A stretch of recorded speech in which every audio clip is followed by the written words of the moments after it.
दिल्ली के मालचा महल में रहती है एक राजकुमारी, जहां भूत के डर से कोई नहीं जाता। मालचा दिल्ली में रायसीना हिल्स के पास ही चाणक्यपुरी एरिया में मालचा महल है। 1985 में भारत सरकार ने बेगम विलायत महल को इसका मालिकाना हक दे दिया।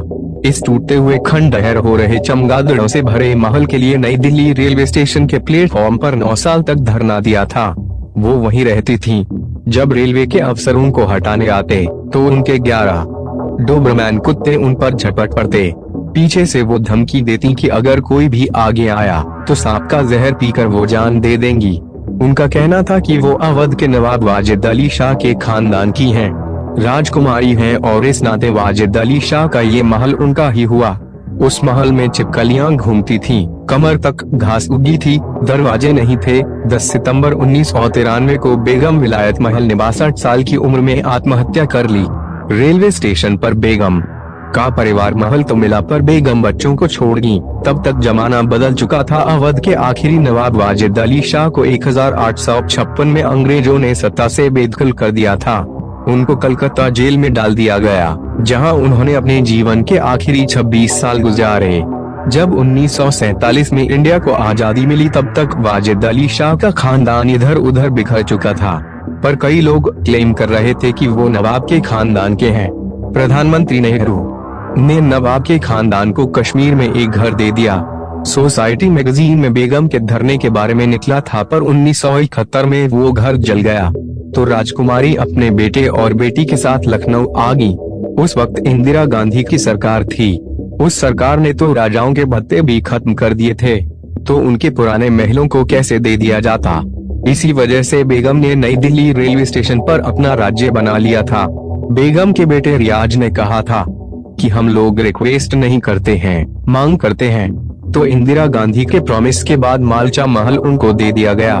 फिरोज शाह तुगलक ने इस महल को 13वीं शताब्दी में बनवाया था। जब नवाब शिकार करने आते तो इसी महल में रुकते थे। रियाज, सकीना और बेगम की लाश 10 दिनों तक उनकी स्टडी डेस्क पर पड़ी रही थी। उनके बच्चे मातम मना रहे थे। मां की मौत के बाद बेटी सकीना ने सिर्फ काले रंग के कपड़े ही पहने हैं। बेगम विलायत महल के नाम की पट्टी इस घर में ना बिजली थी, ना पानी की supply. Archaeological survey of India के एक अफसर धर्मवीर शर्मा इस महल का निरीक्षण करने गए थे। एक सांप सीलिंग से उनकी बाह पर गिर गया। धर्मवीर ने उस वक्त कहा था कि अब मैं उस महल में कभी नहीं जा सकता। पता नहीं बेगम कैसे रहती हैं वहाँ पर। सिर्फ छिपकलियाँ, सांप और चमगादड़ रहते हैं वहाँ पर। ये घर भूतहा लगने लगा था, पर कुछ लोगों को ये भी लगता कि इसमें खजाना छिपा हुआ है, जैसा कि हिंदुस्तान में हर महल को लेके लगता है। 24 जून 1994 को कुछ उत्साही लोग इस घर में उसी खजाने की तलाश में घुस गए। दोनों भाई बहन डर गए। उन्हें डर हो गया कि कहीं ये लोग उनकी मां की कब्र ना खोद दे। खजाने के चक्कर में महल का गेट, जिस पर लिखा है कि लोगों का आना मना है, गोली मार दी जाएगी। भाई बहन ने खुद ही कब्र खोद दी और मां की बॉडी जला दी, ताकि मां की बॉडी और कब्र को कोई नुकसान ना पहुंचे।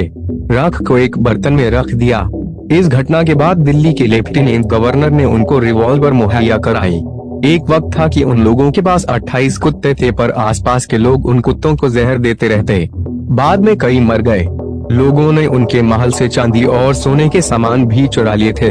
पर धीरे धीरे इस महल के भूतहा होने की बात फैलने लगी। लोग कहने लगे कि 1-2 पत्रकार भी कहानी की तलाश में इस महल में घुसे, पर वापस नहीं लौटे। भाई बहन का बाहरी दुनिया से कोई वास्ता नहीं था। वो बस खाने पीने का सामान लेने घर से बाहर निकलते थे।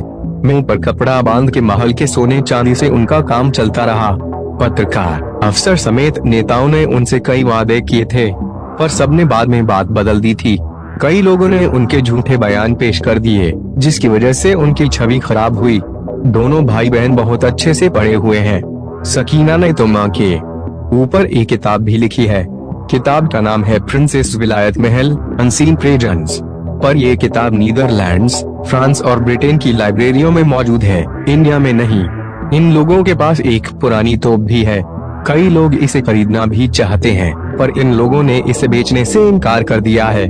बाहरी लोगों से तो राजकुमार राजकुमारी नहीं मिले, पर विदेशी अखबारों को इंटरव्यू दिया। राजकुमारी सकीना 1998 में न्यूयॉर्क टाइम्स को इंटरव्यू देते हुए सकीना ने कहा था कि मुझे समझ आ गया है कि ये दुनिया कुछ नहीं है। ये क्रूर प्रकृति हमारी बर्बादी में खुश होती है, इसलिए मुझे किसी चीज की इच्छा नहीं होती। मुझे कुछ नहीं चाहिए। हम जिंदा लाशों के खानदान बन गए हैं। भाई बहन अपनी माँ को कभी माँ नहीं कहते थे, हर हाइनेस कहते थे। अपनी माँ से इस कदर जुड़े थे कि रिपोर्टरों से भी सिर्फ उनकी ही बात करते कि वो इस थाली में खाती थी, उनको ये अच्छा लगता था। यूएसए टुडे को दिए इंटरव्यू में सकीना ने कहा था कि हम अंधेरे में छोड़ दिए गए हैं, नक्षत्रों ने हमको घेर लिया है। पर अखबार की नजर में सकीना तब भी राजकुमारी जैसा ही सोच रही थी। गरीबी का उनकी सोच पर असर नहीं था। सकीना ने कहा था कि बर्बाद तो हो गए हैं पर हमारा घर नहीं खत्म हुआ है। रियाज ने कहा कि ये कभी खत्म नहीं होगा, हालांकि बर्बादी आपके सामने है। सकीना ने ये भी कहा कि साधारण लोग साधारण चीजों के लिए तैयार हो जाते हैं। साधारण होना अपराध ही नहीं, गुनाह है। अखबार ने लिखा कि इसी खंडहर में भाई बहन का राज है। दोनों संघर्ष कर रहे हैं पर काम करने के बारे में सोचते भी नहीं। रियाज ने तो कहा कि हम आम लोगों से मिलना पसंद नहीं करते।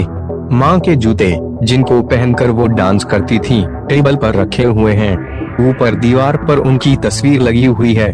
सकीना ने कहा हम लोग किसी से कुछ कहने नहीं जाएंगे, लोगों को पता है कि हम किस हाल में हैं।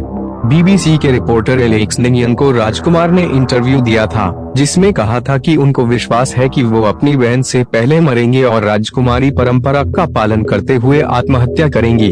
रिपोर्टर ने पूछा कि अगर राजकुमारी पहले मर गई तो वो क्या करेंगे, तो इसका कोई जवाब नहीं दिया। एलेक्स से सकीना ने कहा था कि मुझे एक लोडेड रिवॉल्वर दे दो, तभी इंटरव्यू दूंगी। सकीना ने एलेक्स से कहा था हम जिंदा लाशों का खानदान बन गए हैं। मेरी तो यही इच्छा है कि मुझे हर हाइनेस के पैरों के नीचे दफना दिया जाए। हमारे लिए सब कुछ धुंधला है, हमारे कुत्ते ही हमारे नजदीकी हैं, इंसानों का धोखा उन तक नहीं पहुंचा है। एलेक्स को बताते हुए उन्होंने कहा था कि वो पर्शिया के राजा, माइसिडोनिया और मिस्र के फराओं के वंशज हैं। मुगल काल में उनके पूर्वज इंडिया आए और अवध में अपना राज बसाया। जब अंग्रेजों ने राज ले लिया तो ये लोग उसी सिस्टम में रहने लगे। ब्रिटिश पार्लियामेंट के इतिहास में जो सबसे बड़ी स्पीच बर्क और शेरिडन ने दी थी वो अवध की बेगम के अधिकारों को लेकर ही थी, पर राज चला ही गया। अंग्रेजों ने सांप की तरह हिंदुस्तान के राजकुमारों का खून चूस लिया। उन्होंने राज ले लिया और सारे वादे तोड़ दिए। वाजिद अली शाह पर अंग्रेजों ने बड़े ही अजीब आरोप लगाए थे।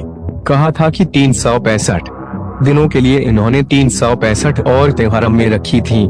फिर ये भी आरोप लगा कि जिस दिन आरोप लगे उसी दिन वाजिद अली शाह 90 और औरतों को लेकर आए।